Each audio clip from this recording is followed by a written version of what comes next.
Com a evolução da internet e a praticidade que ela oportuniza às pessoas, raramente nós vamos aos bancos ou lotéricas realizar algum tipo de transação bancária. E com o surgimento do Pix, isso tem facilitado muito a vida das pessoas. Porém, o Pix veio para facilitar a vida das pessoas, mas o número de crimes, de golpes, cresceram no país. E para falar um pouco sobre isso e como evitar cairmos em golpes e até mesmo pelo direito do consumidor, nós convidamos a advogada Andresa Vital, que vai falar um pouquinho sobre os direitos do consumidor e sobre esses tipos de crime praticados por criminosos. Seja bem-vinda, Andresa Vital, ao programa Câmara por Elas. Obrigada, Deise. É um prazer estar aqui, né? Agradeço o convite, cumprimento os telespectadores que estão nos honrando com a audiência, né, do Câmara por Elas. E eu vim tratar realmente desse assunto tão atual, né? Eu sou advogada, atuo no ramo do direito civil, direito de família, no consumidor e também na parte do direito criminal, né? Especialmente crimes voltados para a Maria da Penha. E esse assunto, ele é tão, enfim, do dia a dia, né? Que hoje, enfim, os golpes e as fraudes estão ocorrendo a todo momento, né? Inclusive quem está me assistindo agora, com certeza conhece alguém ou já sofreu esse tipo de situação. Perfeito. E Andresa, quais são os principais crimes que estão sendo cometidos atualmente? O principal crime com relação a essa questão do Pix é realmente o estelionato, né? Então, a maioria dos crimes, eles são praticados por estelionatários. O que acontece? É um crime, inclusive, muito comum, enfim, é muito usual você receber uma mensagem, inclusive isso é um alerta, né? Porque eu vou até usar a palavra, né? Tá muito manjado, né? Como a gente costuma dizer, tá muito manjado, realmente. Você recebe uma mensagem de uma pessoa, geralmente se passando por um amigo ou um familiar, e ele começa uma conversa ali, você acredita até que é aquela pessoa, e ele pede alguma transação bancária, ou então algum problema no aplicativo, e pede para você fazer um Pix para uma terceira pessoa. Se esse tipo de situação acontece, primeiramente, o que eu recomendo? Você tem que ser cauteloso, né? Primeiro, você tem que se certificar da identidade daquela pessoa, se aquela pessoa é realmente quem você acredita que ela é. Então, você tentar entrar em contato, não fazer nenhum tipo de transação bancária, só pelo WhatsApp, ou então por uma comunicação assim muito breve, né? E isso acaba, querendo ou não, você acaba sendo enganado, levando por aquela situação. Então, você precisa se certificar da identidade daquela pessoa. Mas sim, aconteceu, você fez a transação bancária, efetuou, porque o Pix é o pagamento automático, né? Você transferiu, já está na conta da outra pessoa. O que você deve fazer? Primeiro, você deve, de imediato, entrar em contato, né, pelo saque, né, pelo atendimento ao consumidor do seu banco, ou então pela ouvidoria, você registrar o protocolo e comunicar imediatamente que você fez uma transação, relatar o que aconteceu realmente, que foi errado e tudo mais. E também o Pix, o bom porque você tem o comprovante e você consegue identificar o banco e o recebedor daquele valor. A outra situação que você também deve fazer, que eu recomendo, é você entrar em contato com o saque ou a ouvidoria do banco que recebeu aquele valor, né, do destinatário. Então, você entra em contato com esses dois bancos, você guarda, que é muito importante guardar os protocolos, e você vai pedir do banco que recebeu o dinheiro o bloqueio cautelar. O bloqueio cautelar é o seguinte, você comunicou a situação para o banco ele tem até 72 horas para bloquear aquele valor para aquela pessoa não conseguir movimentar. E também tem o chamado mecanismo especial de bloqueio, MED, na verdade, MED, que o Banco Central ele criou isso daí. E o que acontece? Você comunica para o seu banco, que houve essa transação, o seu banco vai entrar em contato com outro banco que foi o destinatário, e eles também têm essa obrigatoriedade de bloquear esse valor e durante 7 dias analisar se realmente aquilo foi originado de uma fraude. Se o resultado desse procedimento, que é um procedimento administrativo, né, regulamentado pelo Banco Central, se o resultado desse procedimento for o bloqueio e a devolução do valor, você vai receber na sua conta e o problema vai estar resolvido. Caso isso não aconteça, você, além de todas essas medidas que eu estou elencando, você deve procurar o quê? Uma delegacia, ou então, ou, enfim, uma delegacia perto do seu bairro, ou então fazer um boletim de ocorrência pela delegacia interativa, né, que é aquela delegacia, enfim, que faz os registros online. Você também pode fazer isso daí. Você registra todas as informações, arquiva também todos os documentos e faz um boletim de ocorrência, né, desse golpe, né, dessa fraude que você sofreu. Mediante tudo isso, não conseguiu resolver, você tem duas opções. Ou você procura um advogado da sua confiança, porque existem sim as medidas legais e judiciais para você reverter essa situação, porque o banco, ele está ali disponibilizando um serviço e a partir do momento em que há a disponibilização desse serviço, o banco ele é responsável pela segurança daquele serviço que está disponível ao consumidor. Então, o banco ele precisa realmente, enfim, a facilitação da internet, dos aplicativos, eles nos trouxeram vários benefícios. E são serviços, né? Então, esses serviços eles precisam ser de forma segura para o usuário.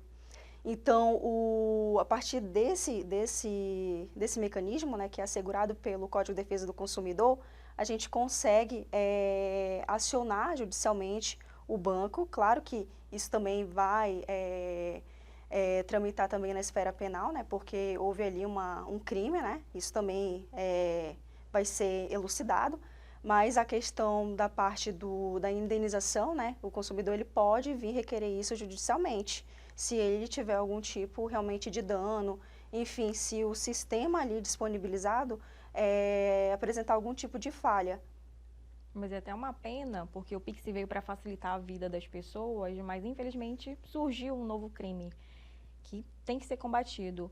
E falando dessa questão das pessoas serem enganadas, também tem aquela possibilidade das ligações, que às vezes é gerado um código de barra em que as pessoas infelizmente caem, inclusive, e pagam uma conta que nem existia. Sim, essa questão do boleto falso, né?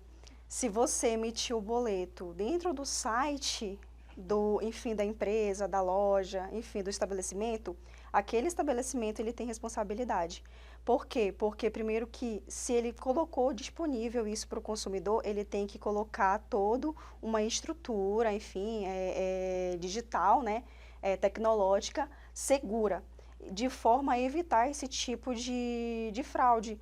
Então, se você gerou esse boleto no site, a empresa ela tem responsabilidade, porque as empresas, nesse tipo de situação, elas respondem independentemente de culpa, né? Só pelo fato de disponibilizar aquele serviço para o consumidor.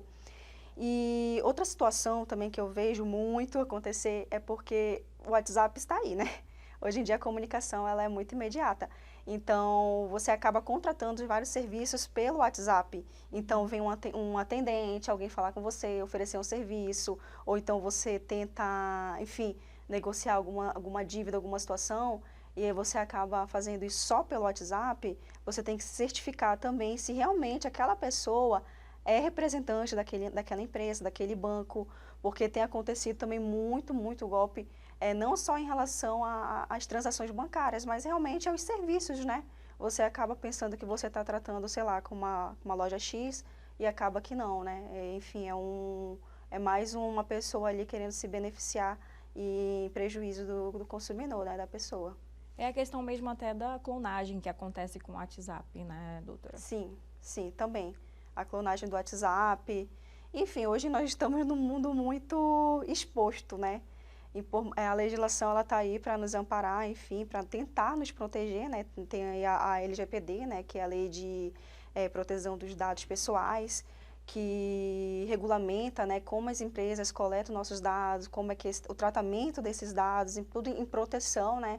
Para que não ocorra, né? Esse tipo de situação, de forma realmente a evitar. O que eu digo sempre é que nós temos que ser cautelosos. Sim. Mas se algo acontecer, nós temos que saber a quem procurar e procurar realmente os nossos direitos, né? Eu tenho até uma regrinha que eu já li por aí, que quando você está acessando alguma coisa na internet, é bom você dar o Ctrl N, porque você está usando um servidor anônimo ali que você não corre o risco de deixar suas informações salvas ali, sabe? Porque ainda tem essa questão de hackear suas informações pessoais, inclusive usar o seu CPF, né? Tem gente que descobre e consegue tentar, como eu posso dizer, pegar o registro físico da pessoa e até mesmo jurídico, cobrando uma pessoa que não tem nada a ver, que eu acho que é o exemplo que você falou aí, que as empresas às vezes têm pessoas que entram em contato e infelizmente as pessoas caem, né, nessa conversa. É uma questão até mesmo psicológica, né, da persuasão, da pessoa ter ali o convencimento de que ela é responsável da empresa ou realmente está cobrando ali é a pessoa mesmo. Sim, tem esse tipo de situação. E essa questão, por exemplo, do CPF, né? Enfim, você tem alguns casos em que as pessoas são utilizados, né, os dados daquela pessoa e fazem compras, contratos. Aí, depois de muito tempo, enfim, a pessoa ou é negativada no Serasa, ou então recebe algum tipo de cobrança e descobre uma dívida que ela não sabia que Sim. tinha e que foi feita através desse meio, né, através de uma fraude.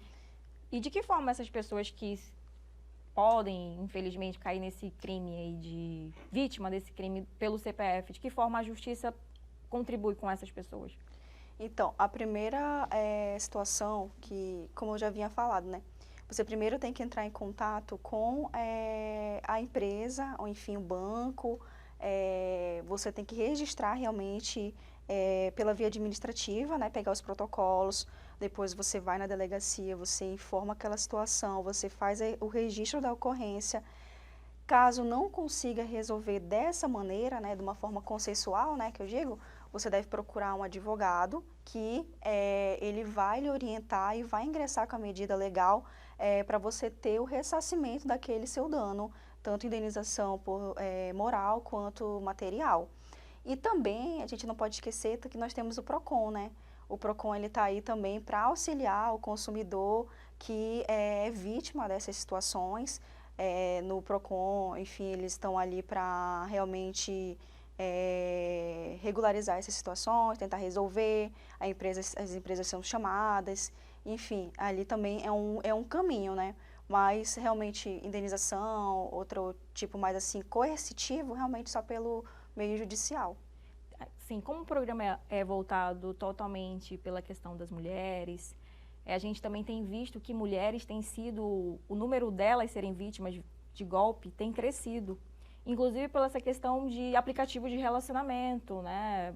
Muitas delas conversam com pessoas desconhecidas e acabam caindo em um golpe, como eu posso dizer, sentimental, né? Que envolve até investimento, dinheiro. Sim.